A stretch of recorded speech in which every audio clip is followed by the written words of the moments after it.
Hello, this is Rob Mazak, and I'd like to take a moment to welcome you to the Life by Mazak podcast channel. Here on this channel, anything is possible. Any subject will and usually is discussed, and there's no telling how this message will unfold as we work through an idea, through an experience, or through a thought. These subjects come from the vast amount of information and experience through spirit, through life lessons, and from working with a lot of other people. Scripts are never used on this channel, and the message simply unfolds as the subject is discussed. Follow along and see where it leads us, or more specifically, where it leads me. These podcasts are produced in the hopes of helping others to benefit, to grow, and to excel in their own human experience. At Life by Mazak, we work towards helping you achieve wellness for your mind, your body, and your soul using many specialized services. Services that include psychic medium and tarot readings, quantum healing hypnosis, past life regression, intuitive Reiki healing, life coaching, and many other services. If you enjoyed this podcast, please click the like button and share this with others. Our goal is to reach as many people as we can with the knowledge that is shared on this podcast channel. Good day to everybody. I know it's been a hot minute since I've done a podcast, but tonight's podcast comes to you all because of a synchronistic sharing of a video by a military colleague of mine, friend of mine, who we have served with directly for, I guess, about a year, and then she's off to her unit now, so I see her every now and then. We talk periodically, but one of the things she shared was a video by somebody that I'm going to kind of summarize the content for, and I'm not here to say whether what this person is talking about is true or false. I will share the link in the comments so you can go look at it for yourself. This guy has quite a lot of interesting and accurate things to say, in my opinion. The one thing I would say about this video before we start is I do believe we are all electrical beings. We run on electricity. I mean, everything seems to happen at a lightning speed within our body. If you go look at the statistics and all of the science behind all that, from thought to action is like milliseconds or even less than that. And so all the impulses and things that happen that start the chain of the endocrine system and the chemicals within our body and all those reactions happen initially and continue through electrical impulses. So when we are being introduced to changes in our electrical soup that we live in, that's when we begin to have problems and diseases and sicknesses and things like that. Let's go ahead and talk about this video. So what he is saying in this video is not real long, it's about 15 minutes, but he talks about the fact that viruses are not something we can catch from other people. What he is saying is the science is supporting now that viruses are simply our cells trying to purify themselves by pushing out all the trash, basically. I forget the exact term he uses, but all the impurities. And so it creates within the body what science and medicine would consider a virus. And he even quotes studies that they have done to try to see if viruses can be contracted by other people by, taking body fluids from one person and injecting them into another. And apparently not one person was able to contract or did contract the virus or the disease because of that process. And so what's actually happening? He claims that it's really poisoning, and that could be a lot of different things. He is specifically talking about electrical or an energy type of events and processes and things that are introduced to us over time, which makes a lot of sense. And it could also be that we are poisoning ourselves through all the processed foods that we have, the things that we ingest that we think are good for us. In many cases, we can't get much else that's really not processed. However, if we are taking in to our body things that are not designed or aligned with the proper functioning of the body, you can very well poison the cells in a way. Maybe not direct poisoning like drinking something like, I don't know, Drano or something that'll kill you really quick, but a very slow and methodical poisoning process, so to speak, and, a long-term sickness and decline in health. And of course, we have seen that over time. When I was growing up, I'm, in my 60s now. When I was growing up, we didn't have a lot of these electrical events, all these devices and things and machines and processes that cause a lot of electrical changes in our, I don't know, I guess atmosphere, our environment. We also had a lot more pure foods, I guess you'd say. We didn't really chemicalize them or process them like we do now. That just seems to be the way of life. And we didn't have a lot of people, at least in my circles, that were really overweight or out of shape or sick all the time because of the food or the electrical or the energy in our system. Saying all that, he talks about the fact that if you look at the way energy devices and things that generate electricity or electrical impulses into our earth, our environment, then you can align when diseases and pandemics happen. For example, he talked about the fact that the Spanish flu epidemic or pandemic that happened in 1917 also coincidentally aligned with the first time radio waves were introduced across the planet. You were able to get sounds into a box, a machine, through the air, right? It seems very limiting these days, but at that time that was very revolutionary, and it just so happened to coincide with the Spanish flu, and they could not necessarily figure out or correlate how the pandemic made its way around the planet in a very short time when back in 1917 the primary mode of transportation across the planet was horse and buggy. And so we didn't travel like we do now. We don't connect like we do on a regular basis nowadays. It would make more sense nowadays that a disease process or a pandemic or something of the sort can transmit across the planet very quickly because we all travel all over the world. It's a very instantaneous type of world we live in. But in 1917, that does not explain it at all. World War II, there was some type of outbreak. I forget which one he quoted. But oh, by the way, radar was introduced during World War II and it was used all over the planet. Once again, we were engulfed in a energetic soup and change to our energy environment that really caused our cells to become diseased and break out in a virus like we talked about at the beginning to purify itself. We're talking about the cells. So, 1968, they had the Hong Kong flu. And oh, by the way, what happened then, right? We had satellites were all introduced into our low Earth orbit in and around Van Allen radiation belt, so to speak, is what he was saying. I don't know about that. However, that's what he's quoting. But satellites being put up into the low Earth orbit, once again, we are introduced and bathed in a new and different type of electrical impulses. And so, once again, guess what? We had another outbreak of quote unquote the flu. Okay, and so let's move on to the more recent one, right? 2020, early or late 2019, when 5G was introduced. And the first city that was turned on overnight across the entire city completely all at once was, guess what? Wuhan, China. And what happened there?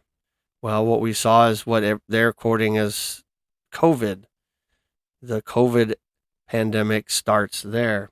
And so 5G, if you look at the history of telephone signals, the cell phone signals, those type of things, that process, it is monstrously, it's like 20 times faster than 4G, 20 times stronger than 4G, for example. Also talks about the fact that the more metal we have in our body, the more susceptible we are to these energetic changes and introduction of different impulses and energies and frequencies and all that. He had quoted somebody, an electrician that had broke his arm and got a metal plate in his arm, and it just kind of did him in. He went south in a very big hurry when he was healthy to begin with. I know I personally have some metal in my neck from some surgery long ago, so I can relate to that. That also kind of equates to, we're not going to talk about it a lot, but when you look at what is included in most vaccines to keep them stable, you have heavy metals like aluminum, especially, to keep the vaccine stable. And so, if we're introducing aluminum or heavy metals into our body through vaccines and potentially the chemtrails that we see all over the planet, if you don't know what those are, go look them up. There, it's a very interesting read, very interesting research. Then we will be more susceptible to any and very slight changes in any electrical impulses and changes across our electrical grid and across our environment. And if you look at the history of the cellular signal, like I said, back in my days, we didn't have any of that. Of course, I probably would have been more susceptible to things like satellites and radio waves and radar, yes, but nothing like the introduction of the cellular signal, especially the ones now that we wear on our body, smartwatches, and keep our phones in our pockets, and our computers run off of that stuff. And everything is just bathing us in this crazy electrical soup that is not really aligned with us, taking us away from the frequency of Mother Earth, so to speak. We're supposed to be perfectly aligned and aligned with that frequency of the Earth. I forget what the frequency is. I'm sure it's out there. You can look it up.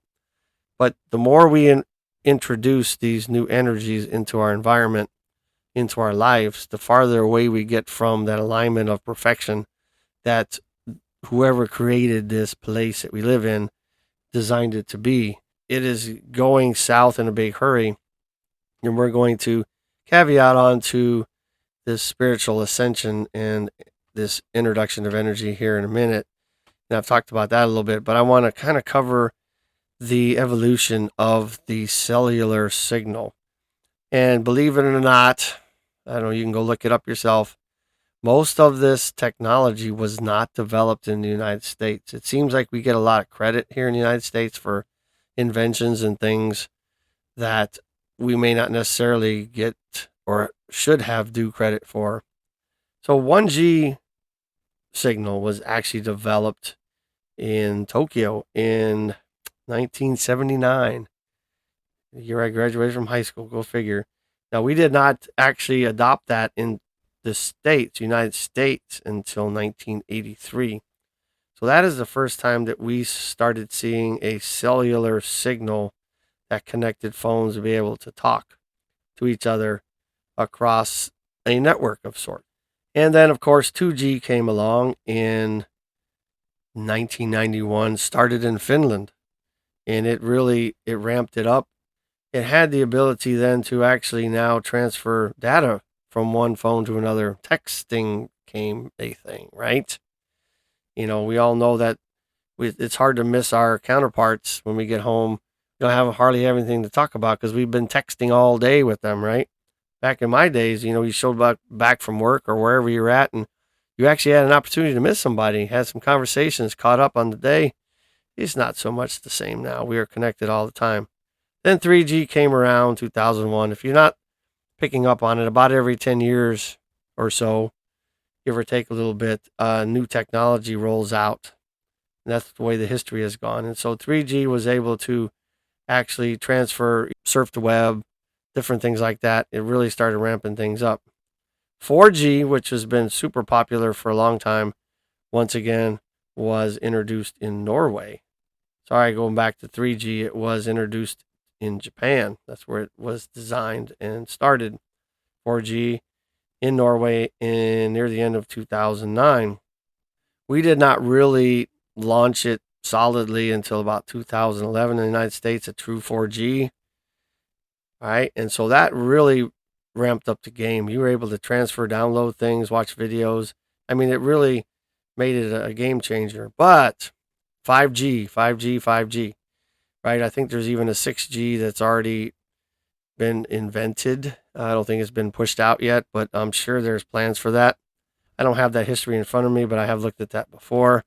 5G was, according to the source I'm looking at now, the South Korea was the first to offer 5G in 2019. But once again, the real test bed, apparently not necessarily the truth, but a lot of people have quoted this and talked about it. And if you really do your research and look around, and a lot of people are saying the same thing. But the real test bed for 5G across a city was first demonstrated in Wuhan, China. It was turned on like overnight, literally overnight. And if we are electrical beings and we are subject to the environment that we insert things into, then this would have been a massive change, because 5G is supposed to be like 20 times stronger than 4G. And it is like so strong and powerful with a very short range. So they have to have transmitters that are spaced out across the city or environment or location that you have service for 5G, because the strength does not match the distance. And so you are amplifying it all the time and in every corner of the city or location that you live in. And 5G has really created a very large electromagnetic hypersensitivity. And it's actually, I think, in the diagnosis manual for different mental processes or illnesses or diseases. And they're looking at it, it seems more like a conscious problem or subconscious problem versus an actual problem. And I don't know which one it is. I mean, it could be either one. However, going back to the original idea or comments that I had, we are electrical beings. Everything that we do runs off of electricity. And once you interrupt that and change that, you change the balance and you change the state of the body that carries us through our life. And so it really does cause a lot of problems. And in this conversation I was having with my friend, we were bantering back and forth about these ideas on Facebook Messenger, not really talking directly. One of the things that kind of came up in just kind of an aha moment for me was, wow, because in 2014, I literally overnight developed asthma. It was like I could run 3-4 games of soccer, every Sunday, and most every day actually back then. And I was just like the top of my game. And literally overnight, I woke up one morning and I couldn't run 10 feet. And it's been a struggle ever since. Been trying to equate that and ask my spirit guides and really figure out what some of that's about. And some of it makes sense if you look at past life ideas, that it may be a carryover. Yeah, that's possible, of course. When we were having this conversation, it really struck a chord with me. Maybe there was a major energetic change in 2014 that may have caused this problem for me. And of course, yes, I went and looked it up. I used AI, which it seems like you can't get away from that either. No matter what product you're using, AI is there, and whether you want it to or not. Office 365. Sorry, guys. I mean, it's embedded in there, and you can't even escape it. You can't opt out of it, I don't think. Anyway, so 2014, yes, lots of things happened. A lot of things changed. But the biggest change, which we all feel in our homes, even if you don't realize it's happening, it is happening, is smart grid technology. So in other words, to put it in a short description, Everything that's connected to the electrical grid or the internet is now completely engulfed and connected. And it doesn't matter what's connected to the electrical grid, it is part of the program, the process. Your appliances communicate and talk. Your light bulbs can do the same thing. I have like 4 light bulbs in my kitchen that I can adjust with Bluetooth technology, and that's crazy. I think the biggest thing, though, that happened around that time, according to my research, or the AI's research, sorry, is that smart meters became a thing. Smart meters were being forced into our homes or onto our homes. And smart meters are way different than the old analog idea where somebody had come out, look at the numbers and then write it down and compare it to the month previously. And that's how you got charged. Your electricity bill was charged that way. Sorry. Now with smart meters, this is all through cell signal, and it connects you wholeheartedly to the grid. You are connected to everything there is across this planet, whether you want to or not. If you go and do your research about smart meters, you will find that it has caused so many problems. So many problems. It's absolutely amazing. So I'm beginning to kind of put the puzzle pieces together and realize that perhaps I was a victim of this technology advancements that were happening in that time. And we all are really subject to it in some way, shape, or form, whether we agree with it or not. Everything is literally connected to the grid. We'll talk about the grid as the fact that it is the overall encompassing electrical soup that we live in through technology. I think the idea of Starlink, as I read it and research it, is that the idea is to connect every square inch of the globe, this planet, this place, with internet, with connectivity, so that there's nothing is impossible to connect to. I mean, it's crazy. If you look at it now, I have a fairly simple Ford F-150 truck. Simple meaning it doesn't have too many bells and whistles compared to some of the stuff you can get out there. My wife laughs at me about it, but I like the truck. It's good. But I mean, it's crazy because I can use my cell phone to start my truck no matter where it is on the planet, as long as it is connected to the grid. And so I can start it, I can unlock it, I can do all kinds of things. I can look at the fuel levels. Everything about my truck I can access through an app on my cell phone. Everything is absolutely instantaneous. When I go log on to Army 365 account, when I have to do the multi-factor authentication, I click connect or send the message, and it's like instantaneously to my phone. I click it, put the number in, boom, I'm in. I mean, that is traveling at great speeds across the networks on this planet to go wherever it goes and back to my cell phone.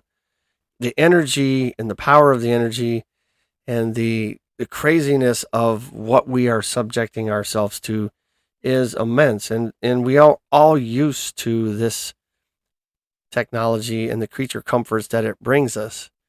I was often had thought about, the ideas of going back, to when I was a kid and trying to relive it and, see if what different decisions would bring as outcomes, and try to see or experiment with a different outcome in life.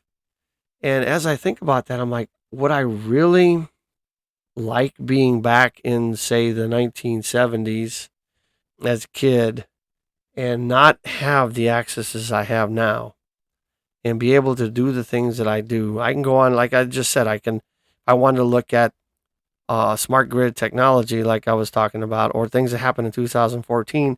I just say, hello, AI, here's what I'm looking for. It literally looks at the deposits or the repository of information across all known platforms and brings back to me in seconds anything I want to know about that subject.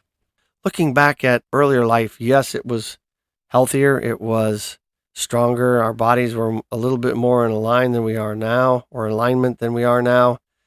When you get used to these types of technologies and these comforts and this ease, it would be hard to imagine not having it. I mean, how many of us find ourselves on TikTok for, an hour at a time? I'm guilty. I do that every now and then. And it just happens. You get on an algorithm and it's like, woo, this is really cool, right? And the next thing you know, it's an hour later and you've just wasted an hour of your life. And so the other thing I wanted to kind of correlate or try to correlate is if you look at some of the history about the ascension process, a lot of people talking about the spiritual ascension and all that happening. And I talk about it a lot in a lot of videos or podcasts as well, right? And I've even mentioned this particular idea in others. The history of it all, though, if you look at some of these societies like Atlantis or at least in Lemuria and all these things that they've talked about, and the high amount of technology that they had, way farther advanced than we have now, apparently. I don't know where they get this history, but that's the story anyway. And the fact that they were spiritually astute and very spiritually connected at the same time. And then all of a sudden, they are extinct or gone or disappear. The Mayans, same kind of idea, I guess. Things happen all the time. But the thing is, or the question is rather, are we literally ascending spiritually and evolving as a soul and a spirit? Or are we simply being introduced to powerful electrical frequencies and energies that are changing the chemical makeup of our mind, especially, and causing us to kind of go out of reality, in and out of reality a little bit more? Or look at it on the good side. Maybe the electrical impulses and the energies that we are engulfing ourselves into are creating a spiritual ascension for us, allowing us to get out of our own way and see things outside of ourselves that most of us are not necessarily capable of. I think they're one and the same in a lot of ways. Just something to think about. But I want you guys to really pay attention to that because, yes, we are subject to whatever electrical impulses and energies are introduced. We don't have control of that. We do have control of how much we allow it to be in our vicinity and how much we use that, which is hard to get away from because I use computers and phones all day. I have 3 phones for work. And so it is very difficult to get away from it, sure. But we have to find ways to kind of separate ourselves, reconnect with the frequency of the earth, and try to realign ourselves, at least periodically throughout our day, to not really become unentrained. I don't know if that's a word. Not entrained with the earth, the frequency of the earth, and find ourselves in a very slow and sickly decline, right? Which I do believe that's happening to a lot of people. I've talked to a lot of people, clients, friends, different people across where I live, across the planet, and they all say very similar things. It's just like they feel great change. They feel great change. A great change is happening. I feel it. The energy of this place is just weird. It's different. I don't understand it. I don't know what's going on. Well, maybe we do know what's going on. We're just not paying attention. We're not educating ourselves. We're not looking into these things. Yes, we are subject to it and probably not going to be able to change anything, even if we run out into the woods in the middle of nowhere. If Elon Musk's idea of covering the whole globe, the whole planet, the whole place here that we live in with internet or connection, I don't think there's anywhere to run. So we have to figure out ways to realign ourselves, learn to meditate, to reconnect with the earth, literally reconnect. Earlier, I did something that I like to do is I have collected a bunch of rocks that seem very much like energetic, and they talk to me and they just kind of speak to me in a weird way. I don't know how to describe that. When I'm out walking on the trails, I pick them up And I use those to ground myself while I meditate. And it is quite an amazing experience. And it does kind of help you realign with who you are and where you're from and connect back to what works best for you on a frequency level. And so there you go. There's our challenge. How do we live in this world but not be of this world? It is very, very difficult for sure. But I encourage you guys to really try your best to minimize some of these things. And you'll probably find that you will feel healthier and more energetic, less drained, all of that stuff. I also encourage you guys over to my website and take a look around. I do offer some interesting services, and I really just get to the start button because it's not me. I don't do the work. I just help people realize what's going on and then provide some tools, and off they go. And it is quite cool to watch people grow and change once they realize some things and get out of their own way. So cool, so cool. Once again, I look forward to hearing from you guys. I look forward to talking with you. I look forward to working with you. Namaste. Stay strong and live your life.